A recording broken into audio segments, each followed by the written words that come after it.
Hello everyone, I'm Jack Fisher and welcome to my world. And as guests in this world, I offer you yet another one of my comic book gems. But to appreciate this particular gem, you have to think back to that one TV show you loved but ended way too soon. We all have that show. It holds a special place in our heart and for a good reason. We looked forward to every episode. We were convinced that this show was going to be the next big thing. Then, for reasons that confound and infuriate us, it got canceled, sometimes for the dumbest reasons. Just ask Firefly fans. Some shows, as well as movies and comics, have such an amazing concept. You want to see it fleshed out. It deserves to be fleshed out.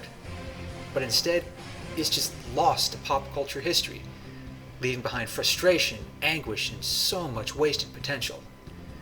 The world of comics has plenty of these concepts, but few are ever as promising or as dramatic as Superior Iron Man by Tom Taylor. Now, if you haven't heard of or just plain forgot about this series, it's entirely understandable. This is one of those comics that just got overshadowed and overridden by circumstances beyond anyone's control. I won't bemoan those circumstances, although I'm very tempted. I'll just highlight what made this brief but memorable series so special. Both the concept and the story for Superior Iron Man spun out of Axis, an event that involved inverting the moral spirit of heroes and villains by means of magic. It was a decent but forgettable event. Very few of its effects lasted beyond the series, but the effect on Tony Stark really lingered. That's because while most other characters and villains reverted back to their previous moral alignments, Tony Stark did not. He actually resisted going back to his old heroic self. And he succeeded.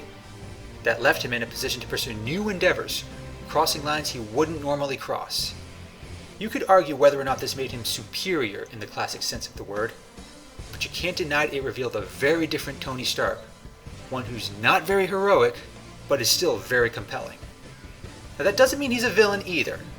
Part of what makes Superior Iron Man so compelling is just how much Tony accomplishes by not being so heroic. His new superior version, quote unquote, involves a new version of Extremis, the dangerous body-hacking nanotech that was born from yet another attempt to create super soldiers. It's by far one of Marvel's most recurring themes. However, this is not the same Extremis that once saved Tony's life by upgrading his body. This is Extremis 3.0, a version made entirely for the general public and accessible via a phone app. Now, it doesn't turn them into super soldiers, but it does give them perfect health, youthful beauty, and a greater capacity for reckless indulgence. By the way, this happens to be the concept of a book I wrote back in 2012, but that's neither here nor there. At first, it's a free giveaway. Tony, in his bold and reckless pursuit, lets everyone in the city of San Francisco share the wonders of Extremis 3.0. He's celebrated, cheered, and adored for it. And for good reason, too. They get a taste of physical perfection. Why wouldn't they be elated by that? Like any so-called free app with hidden costs, Extremis 3.0 incurs a daily cost of $99 a day. Is it a dick move? Yes, it is, as all freemium apps are.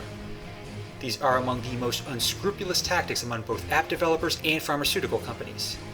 But is it outright villainy? Well, that's where it gets tricky. That's also where Superior Iron Man really shines. Tony's friends and former allies see it. Pepper Potts and Matt Murdock call him out on it.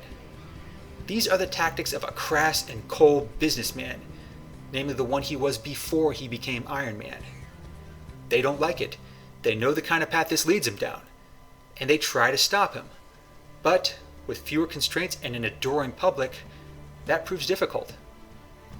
And the weird thing is, and this is a testament to Tom Taylor's writing, you can't entirely root against Tony here. Again, he's being an asshole businessman, but at the same time, he's delivering a valuable product that works. That's abundantly clear throughout the series. Extremis 3.0 works perfectly as advertised. People love it. They love being healthy, beautiful, and capable of endless indulgence. Honestly, can you blame them? And they are willing to pay for it. They're willing to tolerate Tony's antics even as they become more extreme. That's just how good this product is. It creates this strange situation where you know Tony is being an amoral, hedonistic egotist in the highest degree. but you can't entirely hate him because he's giving the people something they want and love. He's not forcing them to take Extremis 3.0. He's not punishing people who refuse to use his product. He's just selling the public something amazing and indulging in the wealth and excess that comes with it. Ask yourself, is that really so wrong? Is that not something most people would do if they had a business plan like that? That's a question you'll find yourself asking as you read through Superior Iron Man. Sadly, it's a question that never gets fully resolved. Quite a few complications emerge throughout the story, which I won't spoil.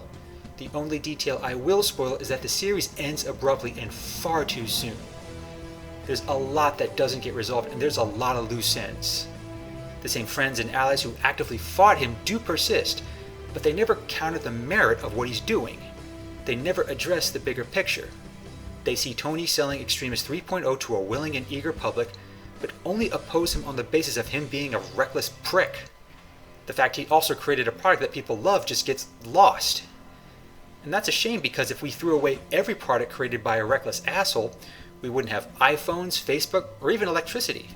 Thomas Edison was an asshole, people. Look it up. But regardless of how it ended, Superior Iron Man is a hell of a ride, and one that's still a remarkably underrated gem. Its impact might have been glossed over, but the concept, story, and artwork is just so well crafted. If you're an Iron Man fan, this series definitely deserves a unique place in your collection. It's a testament to how dangerous yet effective Tony Stark can be, especially when he's highly motivated and completely unrestrained. It'll astonish you and make you think. Thanks for watching, everybody, and thanks for joining me in my world. Stay tuned for more gems, and don't forget to like, comment, and subscribe. Take care and stay safe.